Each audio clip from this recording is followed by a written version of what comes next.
बंधुओं नमस्कार। मैं सुरेश त्रिपाठी, आप देख रहे हैं रेल विजन। आप सबसे अनुरोध है कि वीडियो को ज़्यादा से ज़्यादा शेयर करें, लाइक करें और चैनल को सब्सक्राइब करें। धन्यवाद। आज का विषय है रेल में हो रही ताबड़तोड़ सीबीआई रेड।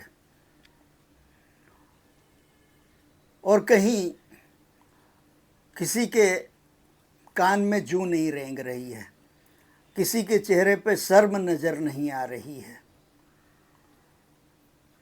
जैसे ये अब एक रूटीन हो गया है। 2 दिन पहले भारतीय रेल के इतिहास में 3 जगह, शायद पहली बार 3 जगह एक साथ रेड चल रही थी सीबीआई की। पहला मुंबई में आईआरसीटीसी के ऑफिस में, वेस्ट जोन के ऑफिस में। दूसरी समस्तीपुर में एपीओ और डीलिंग क्लर्क रेड हैंड। और तीसरी वाराणसी मंडल पूर्वोत्तर रेलवे के सीनियर डीएमएम को रेड हैंड पकड़ा गया 1,70,000 लेते हुए। आप ये देख रहे हैं कि कहीं कोई आश्चर्य का भाव नहीं है, कहीं कहीं कोई शर्म का भाव नहीं है, जबकि ये सारे ही रेल अधिकारियों के लिए, रेलवे बोर्ड के लिए, जोन के जीएम्स के लिए, आईआरसीटीसी के सीएमडी के लिए और ऊपर के दूसरे डायरेक्टर लेवल के या बोर्ड के अधिकारियों के लिए, उनका एक एग्जीक्यूटिव बोर्ड है, उनके लिए ये बड़ा शर्मनाक होना चाहिए। मगर ना ईसीआर के जीएम को शर्म है, ना एनईआर के जीएम को शर्म है, और ना ही आईआरसीटीसी के लुकिंग आफ्टर सीएमडी को इस सब की शर्म है, क्योंकि यही तो इस करप्शन के जन्मदाता हैं, संरक्षक हैं। अगर ऐसा नहीं होता तो lack of supervision, benefit of doubt यहाँ नहीं दिया जा सकता।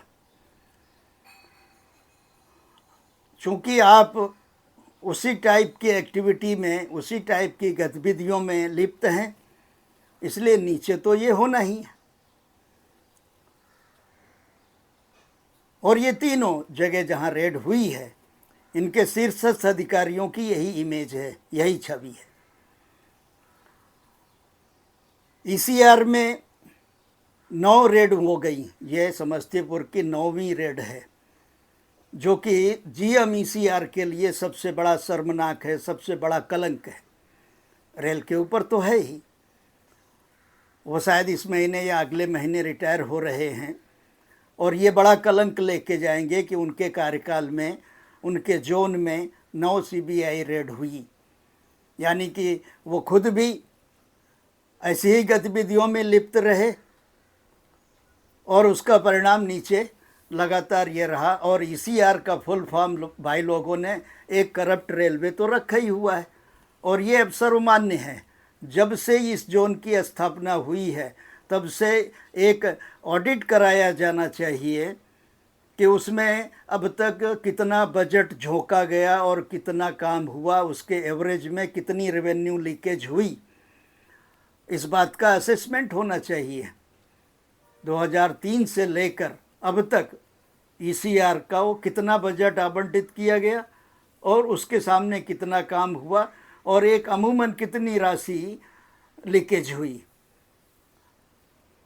तो क्या ईसीआर की स्थापना केवल करप्शन करने, लूटने के लिए की गई थी, या ऐसे ही जो दूसरे जोन बनाए गए थे, बनाए गए हैं, उनको केवल लोकल लेवल पर लूटने के लिए बनाया गया है? खैर, वो एक अलग विषय है। तो ईसीआर का तो ये इतिहास है। अब रही पूर्वोत्तर रेलवे की बात, तो पूर्वोत्तर रेलवे में भी शीर्ष पर जो घुन्ना अधिकारी बैठा है, जब वो खुद इस तरह की गतिविधियों में लिप्त है, मैं इसके ऊपर और अलग से रिपोर्ट बनाऊंगा, तो नीचे क्यों नहीं होगा? वहाँ भी ये शायद तीसरी चौथी रेड है। और उसी डिपार्टमेंट के शीर्ष अधिकारी जो पीसीएमएम था जोशी, वो भी रेड हैंड पकड़ा गया था। और उसी डिपार्टमेंट का ये सीनियर डीएमएम वाराणसी डिवीज़न पकड़ा गया। ये छोटी रकम नहीं है, 1,70,000 रुपया। तो इस तरह से जीएम की सुपरविज़न, लैक ऑफ सुपरविज़न, और जीएम की उसी तरह की गतिविधियों में लिप्त रहने की जो चर्चाएं हैं, वो ये साबित करती हैं कि नीचे लेवल पर लोग निर्द्वंद हैं। आईआरसीटीसी का जो मामला है वो ज़्यादा गंभीर है। सीनियर एग्जीक्यूटिव लेवल का ये त्रिदीप बनर्जी नाम का जो सीनियर एग्जीक्यूटिव पकड़ा गया है, इसके खाते में, इसने खाते में, अपने बैंक खाते में 2 बार 2-2 लाख रुपया लिया। एक अरहा हॉस्पिटैलिटी कंपनी है, कैटरिंग कंपनी, उसका मालिक भी कलकत्ता से है, कंपनी भी कलकत्ता की है। तो ये प्रांतीय बिरादरी का संबंध जोड़ने वाला भी मामला है। और जो आशंका है वो यह भी है कि जो ये सीनियर एग्जीक्यूटिव लेवल के लोग हैं आईआरसीटीसी में, एजीएम वगैरह, इन सब की जो अवैध कमाई है, ये ऐसे छोटे वेंडरों के साथ में इन्वेस्ट की गई है और इनडायरेक्टली वही उसके कॉन्ट्रैक्टर हैं। सामने से दिखने वाले अलग हो सकते हैं, ऐसा अंदर की खबर है कि ऐसे लोग हैं आईआरसीटीसी में जो इनडायरेक्ट कॉन्ट्रैक्टर हैं आईआरसीटीसी के। उनका निवेश छोटी छोटी फर्मों में है और वो कहीं ना कहीं पहले किसी फर्म के साथ जुड़े रहे और अचानक से उन्होंने अपनी एक फर्म बना ली और इस तरह की अवैध कमाई के इन्वेस्टमेंट से उनकी फर्म चल पड़ी। ये अरहा हॉस्पिटैलिटी जो है वो, उसका मालिक भी किसी दूसरी फर्म के साथ काम कर रहा था, बाद में उसने अपनी फर्म बनाई। ये इसका बैकग्राउंड है, बहुत पुरानी फर्म भी नहीं है। वो तो खैर सीबीआई की जांच में सब सामने आएगा। मगर अंदर का जो सत्य है वो यही है कि आईआरसीटीसी में जो इस लेवल के लोग हैं, उनकी इन्वेस्टमेंट ऐसी फर्मों के साथ है। ये सत्य है, ये ऐसा बताया गया है सीनियर लेवल से। और जो अराजकता है वो भी सामने है। ये जो दो तेजस एक्सप्रेस का मामला इसमें आया है, ये अरहा हॉस्पिटैलिटी को जो ये 2 तेजस एक्सप्रेस का कॉन्ट्रैक्ट मिला, बड़ा इम्पोर्टेंट कॉन्ट्रैक्ट है क्योंकि दोनों बड़ी इम्पोर्टेंट ट्रेनें हैं और दोनों टूरिज़्म की ट्रेनें हैं। इसलिए ये जो इनके टेंडर हुए वो कॉरपोरेट ऑफिस से डायरेक्टर टूरिज़्म एंड मार्केटिंग यानी डीटीएम के मार्गदर्शन में हुए, वहाँ से किए गए। तो ये रैकेट नीचे से ऊपर तक जुड़ता है इस तरह से देखा जाए तो। और ये सत्य भी है। त्रिदीप बनर्जी जैसे करप्ट लोग और एक विकास प्रथम जो निकाल दिया गया अपनी उठाईगिरी के चलते, अपनी असामाजिक गतिविधियों के चलते, आपराधिक गतिविधियों के चलते निकाल बाहर किया गया, इन सब के ऐसे लोगों के संरक्षक भी डीटीएम रहे हैं, ऐसा बताया गया। तो आज की तारीख में वही डीटीएम जिन्होंने जो पैतृक संस्था है उनकी रेल, उसमें बहुत नगण्य सा कार्यकाल किया है, काम किया है, और वो हमेशा से आईआरसीटीसी से ही चिपके रहे, जूनियर लेवल से आज सीएमडी लेवल तक वहीं चिपके हुए हैं। और जो इतना लंबा समय एक पीएसयू में उनका बीता है, उसने उनका नेटवर्क बड़ा मजबूत कर दिया। पहले तो बिल्ली की भाग से छीका टूटा, वो यहीं जूनियर लेवल पर रहते हुए वेस्ट जोन के जीजीएम बन गए। उसके बाद दोबारा छीका टूटा तो डायरेक्टर टूरिज्म एंड मार्केटिंग बन गए। तीसरा छीका टूटा तो लुकिंग आफ्टर सीएमडी बन गए। अब चौथा, चूँकि अब वहाँ उस लेवल पे पहुँच गए हैं जहाँ मैनेजिंग पावर ज़्यादा हो जाती है, तो अब चौथा छीका टूटेगा जो परमानेंट सीएमडी बन जाएंगे।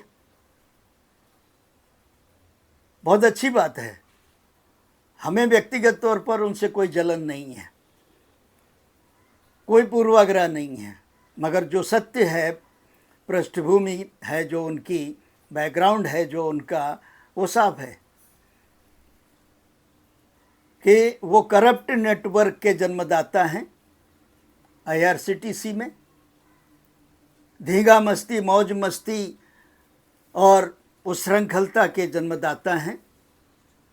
पहले कभी ऐसा सुनने को नहीं मिला कि किसी जोन में आईआरसीटीसी के बड़ी धींगा मस्ती हुई हो, कॉन्ट्रैक्टर्स और नीचे लाइजनर्स के माध्यम से के साथ मिल करके जन्मदिन की पार्टी मनाई गई हो। वो वेस्ट जोन में इन्हीं महाशय ने किया था, जिसके वीडियो वायरल हुए थे।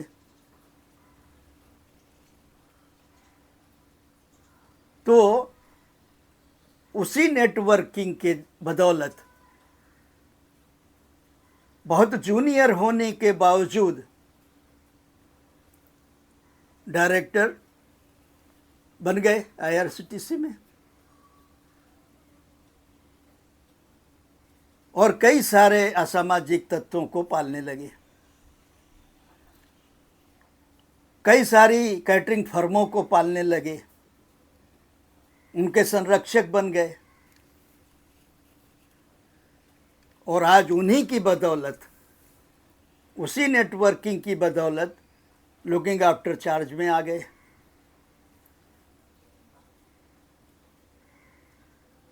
इससे आईआरसीटीसी का भविष्य बहुत अच्छा तो नहीं दिखता है, जैसा स्टेक होल्डर्स का कहना है, मगर ठीक है। अब ऐसे में सीबीआई के जो हमारे सूत्र हैं,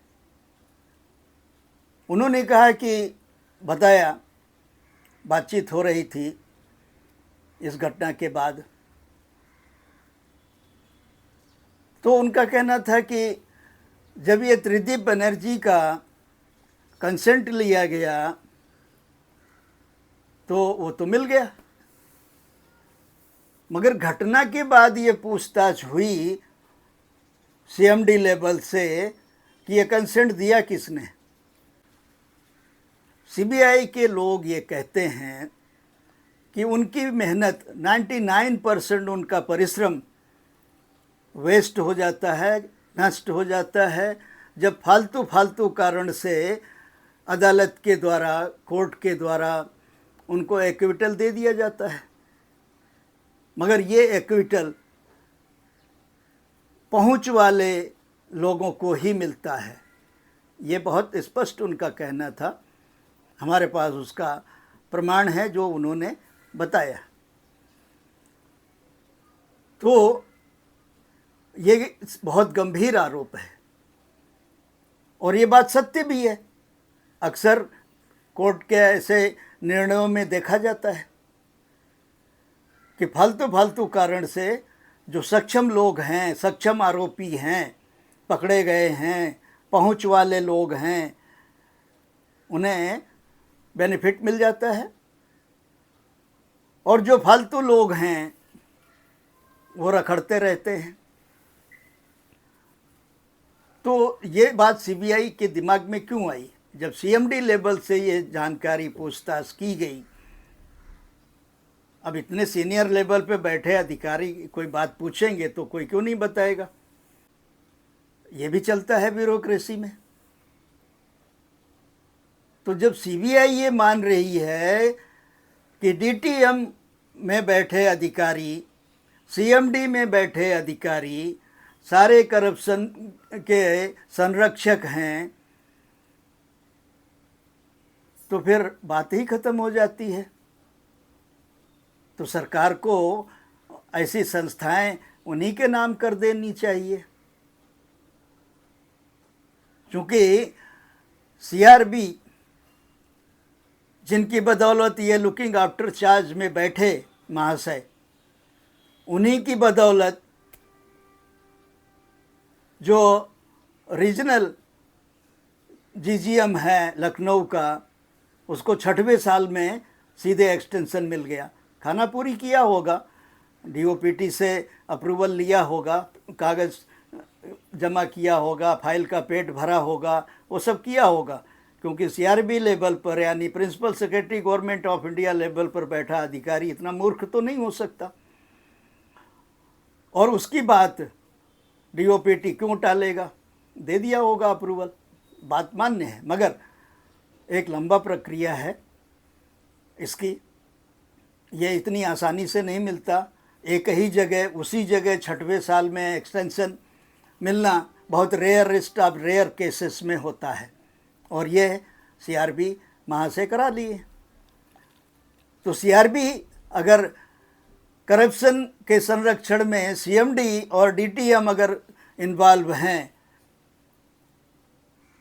तो सीआरबी भी इन्वॉल्व हैं,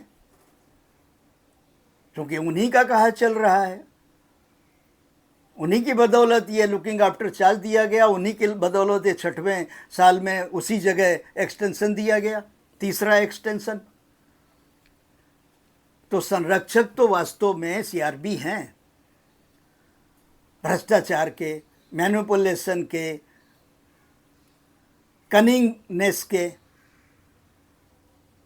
सबसे बड़े संरक्षक भारतीय रेल में आज की तारीख में सीआरबी महाशय हैं, जैसे बहुत सारे अन्य मामलों में हैं। मैं लगातार गिनाता रहता हूँ, हालांकि मेरी उनके साथ कोई पूर्वाग्रह नहीं है, न कोई व्यक्तिगत दुश्मनी है, मगर मेरा वो दुश्मन निश्चित तौर पर है जो सिस्टम का दुश्मन है, जो सिस्टम को नुकसान पहुंचा रहा है, जो सिस्टम को तोड़ फोड़ कर रहा है, जो पॉलिसी करप्शन कर रहा है। इन सब मामलों में सीआरबी सीधे इन्वॉल्व रहे हैं, और वो हमने टाइम टू टाइम बताया है, दोहराने की ज़रूरत नहीं है। सीआरबी भी जानते हैं, मंत्री भी जानते हैं इस बात को, सरकार भी जानती है। तो एक्सटेंशन, कॉन्ट्रैक्ट एक्सटेंशन का जो नुकसान हुआ है भारतीय रेल को, वो कभी भी उसकी भरपाई नहीं की जा सकती। वीडियो को हम यहीं विराम देते हैं, अपनी बात को भी। आप सबसे पुनः अनुरोध है, वीडियो को ज़्यादा से ज़्यादा शेयर करें, लाइक करें और चैनल को सब्सक्राइब करें और बात को दूर तक पहुंचाएं। धन्यवाद।